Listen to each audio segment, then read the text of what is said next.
Je suis Alice de l'équipe Design et je vais vous présenter un jeune entrepreneur de 25 ans. Il a cofondé simpleauto.com. C'est le premier comparateur de prix de contrôle technique automobile. Il a été diplômé de l'INSA de Lyon en télécommunications, services et usages et de l'EM Lyon. Donc, Viken Kishpojaka. Merci à tous de votre présence pour cette présentation. Et merci à l'équipe TEDx de m'avoir invité. Je suis un peu stressé aujourd'hui, mais en même temps très fier d'être présent pour cette première édition du TEDx INSA. Donc si je suis ici, c'est pour vous présenter une étape importante dans mon parcours qui a été le passage de l'ingénieur à l'entrepreneur. C'est sans doute l'étape la plus importante de ma vie et peut-être que je me dis dans cette salle, il y en a d'autres qui se posent les mêmes questions que je me suis posées à cette époque. Et si ça peut répondre à certaines de vos questions, alors je me dis que quelque part, ma présence ici aura été utile. Alors, I love entrepreneur. J'aime l'entrepreneuriat, évidemment, c'est pour ça que je suis là. L'entrepreneuriat aujourd'hui, c'est une passion pour moi, c'est quelque chose qui m'anime au quotidien. Et je me vois difficilement faire quelque chose d'autre aujourd'hui. Et pourtant, à la base, c'était pas du tout gagné pour moi. C'était pas du tout gagné. Pourquoi ? Parce que à la base, si vous voulez, si on recule un peu dans le temps, au lycée, j'étais un très mauvais étudiant, j'avais des mauvaises notes. Pour vous dire, j'ai même raté mon bac. Donc clairement, j'avais tous les éléments qui faisaient que je ne serais pas présent devant vous aujourd'hui. Mais ce qui s'est passé, c'est que j'ai fait un IUT derrière, j'ai découvert les réseaux, les télécommunications, un domaine qui m'a vraiment passionné. J'ai eu la chance d'avoir ma copine et en particulier un professeur qui m'ont poussé et qui m'ont poussé à continuer dans les études, à faire une école d'ingénieur. Et je suis arrivé à l'INSA par la force des choses et ça, c'est quelque chose clairement dont je suis très fier dans mon parcours.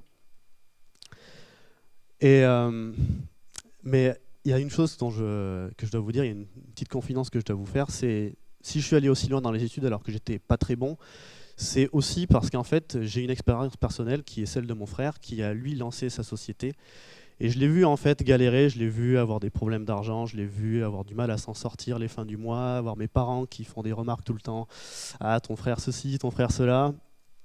Et moi, en fait, si vous voulez, par rapport à ça, j'avais ce vécu, j'avais cette vision de l'entrepreneur qui était quelque chose de négatif. Et en fait, je voyais pas ce qu'il y avait derrière. Je voyais pas qu'en fait, mon frère, il avait la passion de son boulot. Je voyais pas que tous les jours, il se levait, il était passionné. Je voyais que ce qui était pas bien. Et du coup, je me suis dit, moi, je veux pas vivre cette vie-là. J'ai pas envie d'avoir ces problèmes-là. Et c'est pour ça aussi que j'ai fait une école d'ingénieur. C'est pour ça, je me disais, en faisant une école d'ingénieur, j'aurais l'assurance d'avoir un bon job. J'aurais pas une vie compliquée et puis je me prendrais moins la tête que comme lui se prend la tête en tout cas.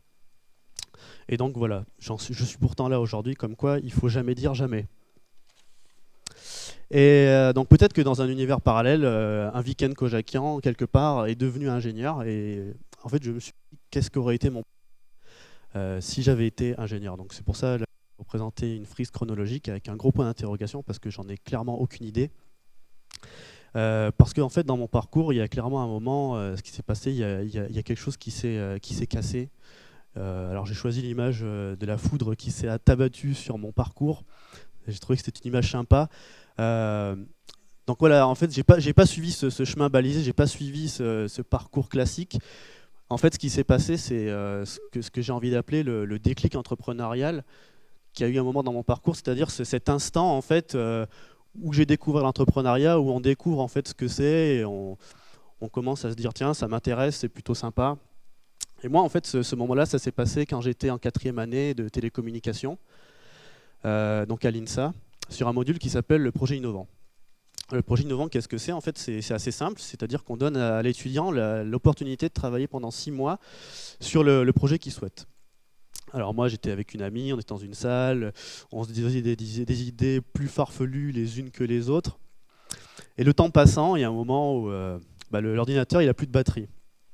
Alors tout simplement je me lève et je vais essayer de le brancher et paf, je vois que le fil il est pas assez long. Et moi, en bon flemmard, je me dis, tiens, mais pourquoi? Parce qu'en fait, on ne créerait pas de l'énergie sans fil, du transfert. C'est-à-dire que comme ça, le PC, on le pose dans un coin et puis il y aurait un émetteur sur la prise qui enverrait de l'énergie. Et ce serait terminé. Et là, on s'est regardé, on a dit, mais c'est super comme idée, c'est génial. Et en fait, on est parti sur ce projet-là. Bon, évidemment, les profs nous ont dit, arrêtez, c'est complètement malade. Mais bon, je trouve que j'ai un caractère plutôt têtu et j'ai voulu quand même continuer. Et je pense qu'on a bien fait parce qu'on a travaillé du coup sur ce projet-là pendant 6 mois et on a découvert, on a fait un prototype, on a réussi à transférer de l'énergie. Donc on avait un émetteur d'un côté, une lampe de l'autre.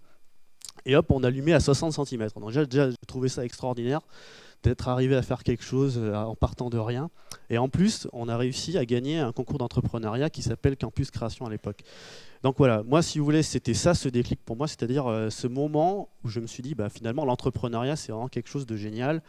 Je me suis éclaté pendant ces 6 mois à vivre un projet à fond et à vraiment être passionné de ça.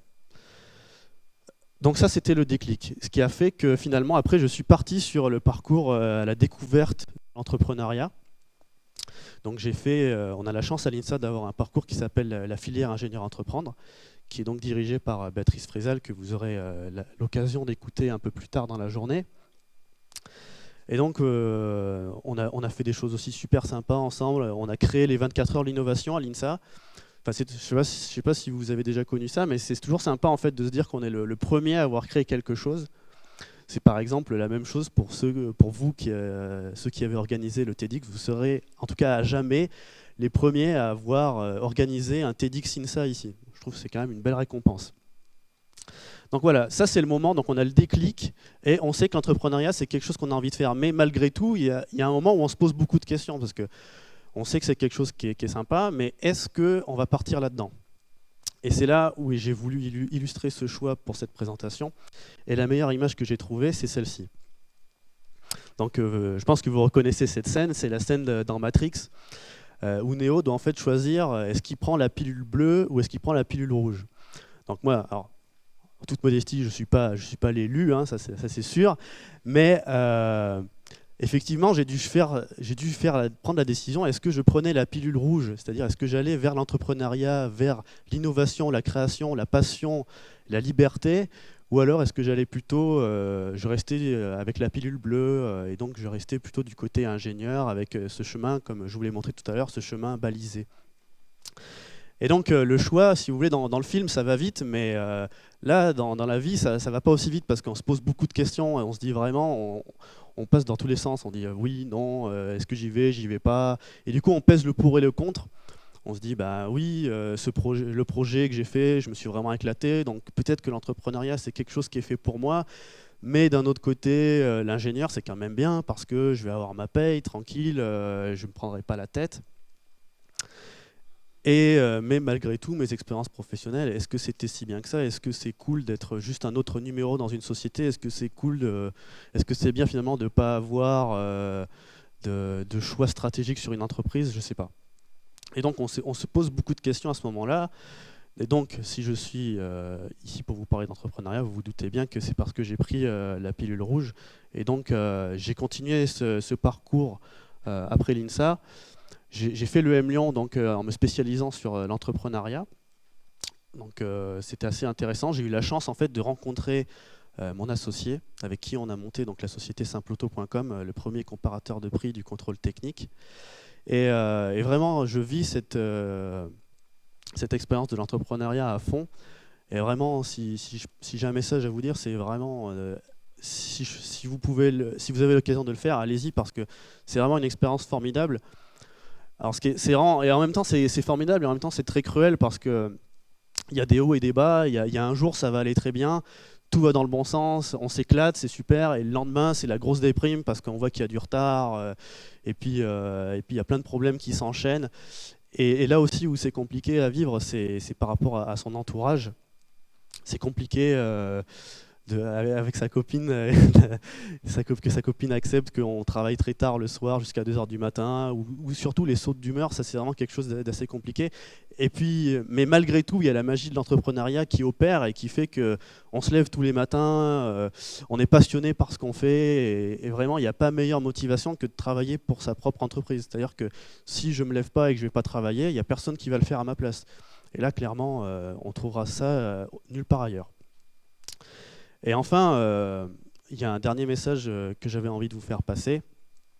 C'est celui-ci, Entrepreneuriat needs you. Je pense que c'est un message qui est important. Pourquoi ? Parce qu'il y a plusieurs choses à dire. C'est d'une part, je pense qu'on a besoin d'entrepreneurs pour faire fonctionner l'économie d'un pays. Donc, on a besoin d'entrepreneurs, tout simplement.